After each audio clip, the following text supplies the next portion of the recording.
ಏನಿದು ಅಲ್ಕಲೈನ್ ನೀರು? ಈ ನೀರು ಕುಡಿಯೋದ್ರಿಂದ ನಮ್ಮ ದೇಹದಲ್ಲಿ ನಾವು ಯಾವ ಬದಲಾವಣೆಗಳನ್ನ ನೋಡಬಹುದು? ಇದನ್ನು ನಾವು ಮನೆಯಲ್ಲೇ ತಯಾರಿಸ್ಕೊಳ್ಬಹುದು. ಅದು ಹೇಗೆ ಗೊತ್ತಾ? ಮತ್ತು ಇದರ ಸೇವನೆ ಹೇಗೆ ಮಾಡಬೇಕು? ಎಷ್ಟು ಪ್ರಮಾಣದಲ್ಲಿ ಕುಡಿಬೇಕು? ಈ ಎಲ್ಲಾ ಪ್ರಶ್ನೆಗಳಿಗೆ ಉತ್ತರ ಈ ವಿಡಿಯೋದಲ್ಲಿದೆ. ಕ್ಯಾನ್ಸರ್ ರೋಗಕ್ಕೆ ಕಾರಣವೇನು ಅಂತ ಕಂಡುಹಿಡಿದಿರುವಂತ 1931ರಲ್ಲಿ ನೊಬೆಲ್ ಪ್ರಶಸ್ತಿ ವಿಜೇತರಾಗಿರುವ ಡಾಕ್ಟರ್ ಓಟೋ ಹೆನ್ರಿಚ್ ವಾರ್ಬರ್ಗ್ ಇವರ ಪ್ರಕಾರ ಕ್ಯಾನ್ಸರ್ ಬೆಳೆಯುವುದು ಎಲ್ಲೆಂದ್ರೆ ಆಮ್ಲಜನಕದ ಕೊರತೆ ಇರುವ ಆಮ್ಲೀಯ ಅಂಗಾಂಶಗಳಲ್ಲಿ.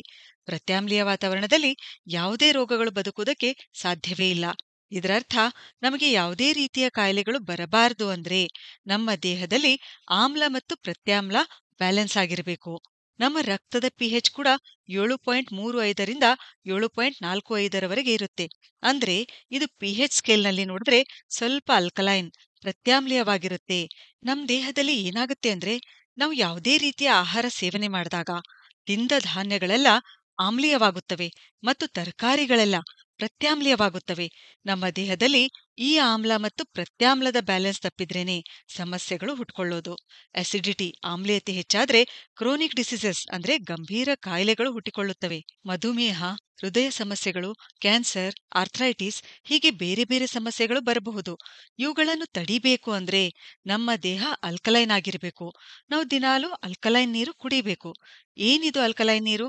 ಸಾಮಾನ್ಯ ನೀರಿಗಿಂತ ಸ್ವಲ್ಪ ಪಿಹೆಚ್ ಜಾಸ್ತಿ. ಅಂದ್ರೆ ಅಲ್ಕಲೈನ್ ನೀರಿನ ಪಿಹೆಚ್ 8ರಿಂದ 9 ಆಗಿರುತ್ತೆ. ಈ ನೀರು ಕುಡಿಯಲು ಪ್ರಾರಂಭಿಸಿದ ಮೊದಲ ದಿನದಿಂದಲೇ ಇದರ ಪರಿಣಾಮ ನಾವು ಗಮನಿಸಬಹುದು. ಈ ನೀರು ಕುಡಿಯೋದ್ರಿಂದ ಏನಾಗುತ್ತೆ ಅಂದ್ರೆ ಲಾಭ ಒಂದು, ನಮ್ಮನ್ನು ಆಕ್ಟಿವ್ ಮಾಡುತ್ತೆ. ಈ ನೀರಿನ ಸೇವನೆಯಿಂದ ರಕ್ತವು ಆಮ್ಲಜನಕವನ್ನು ಹೆಚ್ಚಿನ ಪ್ರಮಾಣದಲ್ಲಿ ಸಾಗಾಣಿಕೆ ಮಾಡುತ್ತೆ. ಇದರಿಂದ ನಮ್ಮ ಆಯಾಸ ಕಡಿಮೆಯಾಗಿ ನಾವು ದಿನಪೂರ್ತಿ ಆಕ್ಟಿವ್ ಆಗಿ ಇರಬಹುದು. ಲಾಭ ಎರಡು, ಹೃದಯದ ಆರೋಗ್ಯ ಸುಧಾರಿಸುತ್ತೆ. ಈ ನೀರು ನಮ್ಮ ರಕ್ತದೊತ್ತಡ ಕಂಟ್ರೋಲ್ ಮಾಡುತ್ತೆ. ದೇಹದಲ್ಲಿ ಕೊಬ್ಬಿನ ಚಯಾಪಚಯ ಹೆಚ್ಚಿಸಿ ಕೊಲೆಸ್ಟ್ರಾಲ್ ಪ್ರಮಾಣ ಕಡಿಮೆ ಮಾಡುತ್ತೆ. ಹೀಗೆ ಹೃದಯದ ಆರೋಗ್ಯ ಕಾಪಾಡುತ್ತೆ. ಲಾಭ ಮೂರು, ನಮ್ಮ ದೇಹವನ್ನು ಡಿಟಾಕ್ಸಿಫೈ ಮಾಡುತ್ತದೆ. ಇದು ನಮ್ಮ ಮೂತ್ರಪಿಂಡಗಳ ಆರೋಗ್ಯಕ್ಕೆ ತುಂಬಾನೇ ಒಳ್ಳೆಯದು. ಲಾಭ ನಾಲ್ಕು, ಮೂಳೆ ಮತ್ತು ಹಲ್ಲುಗಳ ಆರೋಗ್ಯಕ್ಕೆ ತುಂಬಾನೇ ಒಳ್ಳೆಯದು. 2021ರಲ್ಲಿ ದ ಜರ್ನಲ್ ಆಫ್ ಮೆನೋಪಾಸಲ್ ಮೆಡಿಸಿನ್ನಲ್ಲಿ ಪಬ್ಲಿಷ್ ಆಗಿರುವ ವರದಿಯ ಪ್ರಕಾರ ಆಸ್ಟಿಯೋಪೋರೋಸಿಸ್ಗೋಸ್ಕರ ಟ್ರೀಟ್ಮೆಂಟ್ ತೆಗೆದುಕೊಳ್ತಾ ಇರುವ 100 ಮಹಿಳೆಯರ ಮೇಲೆ ಪ್ರಯೋಗ ನಡೆಸಲಾಯಿತು. ಇವರನ್ನು 2 ಗುಂಪುಗಳಾಗಿ ವಿಂಗಡಿಸಲಾಯಿತು. 1ನೇ ಗುಂಪಿಗೆ ಟ್ರೀಟ್ಮೆಂಟ್ ಜೊತೆಗೆ ಅಲ್ಕಲೈನ್ ನೀರು ಕೊಡಲಾಯಿತು. 2ನೇ ಗುಂಪಿಗೆ ಬರೀ ಟ್ರೀಟ್ಮೆಂಟ್ ಕೊಡಲಾಯಿತು. 3 ತಿಂಗಳುಗಳ ನಂತರ ಅವರನ್ನು ಪರೀಕ್ಷಿಸಿದಾಗ ಯಾರಿಗೆ ಅಲ್ಕಲೈನ್ ನೀರು ಕೊಡಲಾಗಿತ್ತೋ ಅವರಲ್ಲಿ ಬೋನ್ ಡೆನ್ಸಿಟಿ 2ನೇ ಗುಂಪಿಗೆ ಹೋಲಿಸಿದ್ರೆ ಹೆಚ್ಚಾಗಿತ್ತು. ಅಷ್ಟೇ ಅಲ್ಲ, ಗೌಟ್ನಲ್ಲಿ, ಇಲ್ಲಿ ಗೌಟ್ ಅಂದ್ರೆ ಒಂದು ವಿಧವಾದ ಆರ್ಥ್ರೈಟಿಸ್, ಈ ಸಮಸ್ಯೆಯಲ್ಲಿ ಕೂಡ ಅಲ್ಕಲೈನ್ ನೀರು ಲಾಭ ಕೊಡುತ್ತದೆ. ಜಾಯಿಂಟ್ ಪೇನ್ ಕೂಡ ಕಡಿಮೆ ಮಾಡುತ್ತೆ.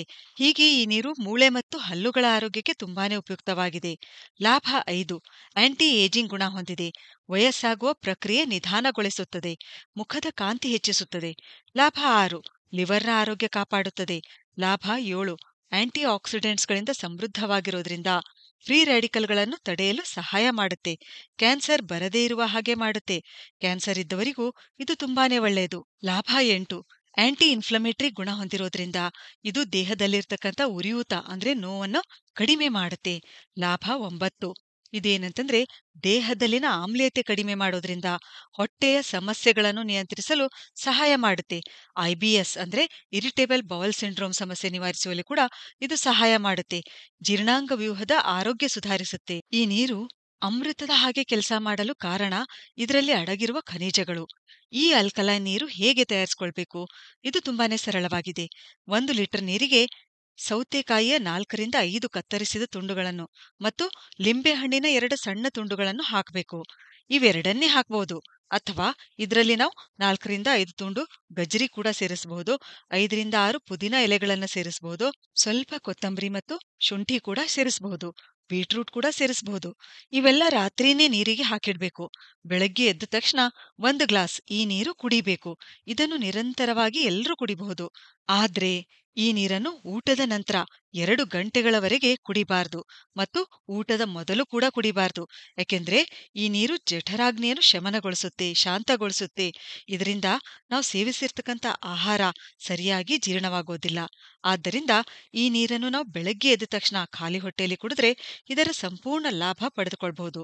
ಸರಿ, ಹಾಗಾದ್ರೆ ಮುಂದಿನ ವಿಡಿಯೋದಲ್ಲಿ ಮತ್ತೊಂದು ಉಪಯುಕ್ತವಾದ ಮಾಹಿತಿಯೊಂದಿಗೆ ಭೇಟಿಯಾಗೋಣ. ಧನ್ಯವಾದಗಳು.